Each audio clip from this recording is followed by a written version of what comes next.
Hello and welcome to my channel. I am about to do a book haul. I just went to the bookstore and was able to get a few things I'm so excited about, and a couple of books came in the mail. So I'm so thrilled and I'm so excited to show you. This is my first book haul on YouTube. Did I already say I'm excited? Because I'm excited. Let's just hop into it.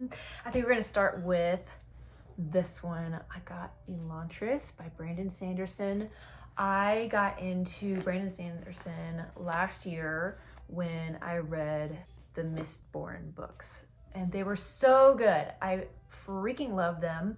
I had to go and watch a video seeing what I should read next because he has so many stinking books. So I watched a guide, and what's the name of his channel? Captured in Words recommended reading Elantris first or right after Mistborn because of just the way things work out in the timeline. Technically, you can almost pick up anywhere in the universe because he has so many books that fall into the same universe, but at different time periods. They also kind of tend to reference each other or cross over occasionally, as I gather.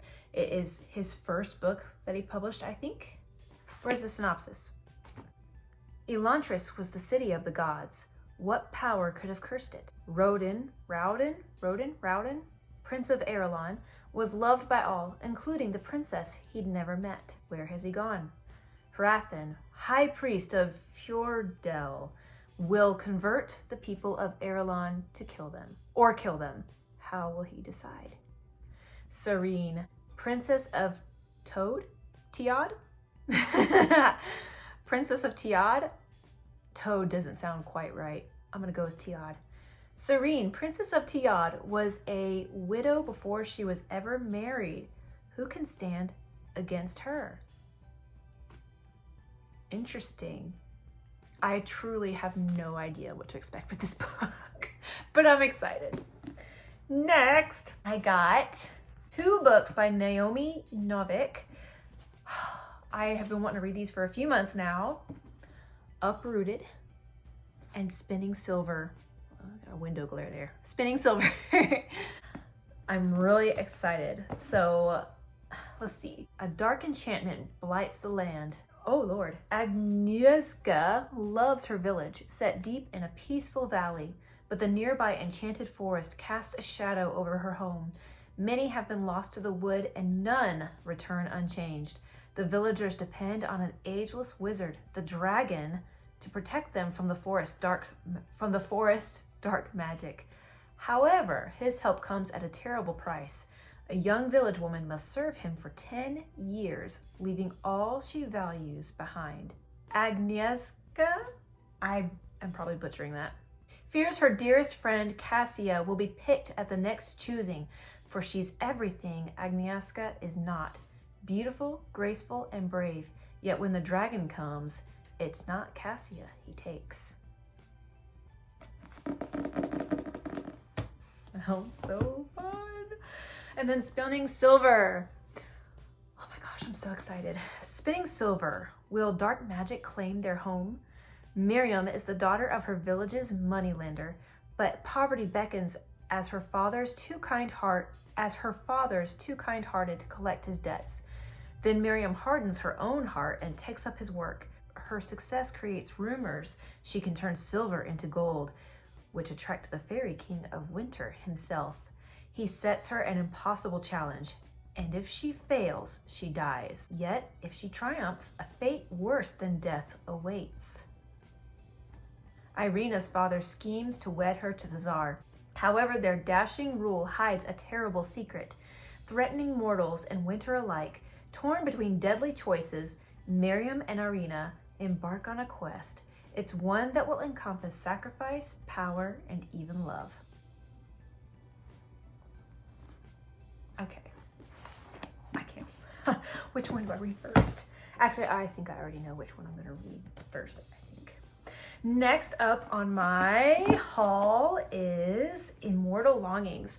Now, I actually wasn't planning on picking this one up this soon, But when I walked into the bookstore, I went into Books A Million the other day. They had a whole display of books that were 50% off. And this was one of them. So I was like, easy choice. So I went ahead and grabbed it. This one sounds really fun. It's supposed to be kind of like a Hunger Games type thing. Every year, thousands in the kingdom of Talon will flock to its capital twin cities, San Air, where the palace hosts a set of games. For those confident enough in their ability to jump between bodies. What? There is a fight to the death across San Air for a chance to win unimaginable riches. Princess Calla Tuolumne lurks in hiding. 5 years ago, a massacre left her parents dead and the palace of Air empty, and she was the one who did it. Before her uncle, King Kassa, and his forces in San can catch her, she plans to finish the job and bring down the monarchy. The king always greets the victor of the games, so if she wins, she gets her opportunity to kill him at last. Enter Anton Makuza, an exiled aristocrat. Not aristocrat. An exiled aristocrat. His childhood love has lain in a coma since they were both ousted from the palace, and he's deep in debt trying to keep her alive. Thankfully, he's one of the best jumpers in the kingdom, flitting from body to body at will. His last chance at saving her is entering the games and winning. Calla finds both an unexpected alliance with Anton and help from King Kassa's adopted son, August Shinzi, who wants to mend Talon's ills. But the three of them have very different goals.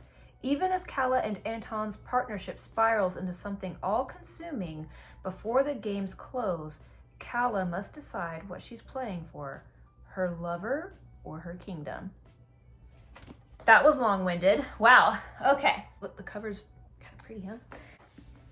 This may be the one I'm most excited for. Can you have any guesses? Any guesses? Any guesses? Drum roll, please. Ruthless Vows. As you can see, I could not help myself. I've already started reading.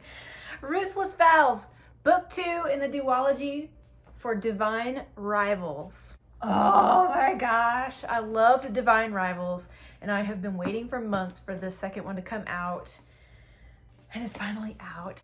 This one follows up after Divine Rivals. If you haven't read Divine Rivals, I highly recommend it. It's like a, I guess it's kind of like a romantasy, so like fantasy and romance. And it's really cool because it's similar to our world. So I think London 1930s, 1940s, like maybe around World War I or World War II maybe. And the world is at war because the gods, who are rivals with each other, are at war. Her brother's gone off to war to fight, and it's just her and her mother. Iris writes letters on her typewriter to her brother, and one day she finds that she can, quite by accident, she found that any letter that she types on her typewriter and puts in her wardrobe at home, it disappears, just magically. Now there is unexplained magic in this world, just stuff kind of happens, and that's just the way it is. So yeah, so she just assumes and hopes that her letters are getting to her brother, whom she has not heard from since he left, by the way. But then one day, she finally gets a letter back in her wardrobe, and it says, "I am not your brother." It's kind of like You've Got Mail. Remember that movie, that Meg Ryan movie from the 90s? So it's kind of like You Got Mail, sort of, but also kind of different. So I'm really excited to continue the story. I hope it finishes well. I really hope it finishes well. That is my first book haul on YouTube.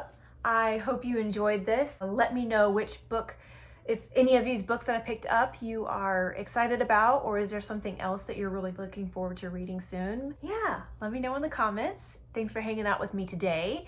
I think it's time to get busy reading some books.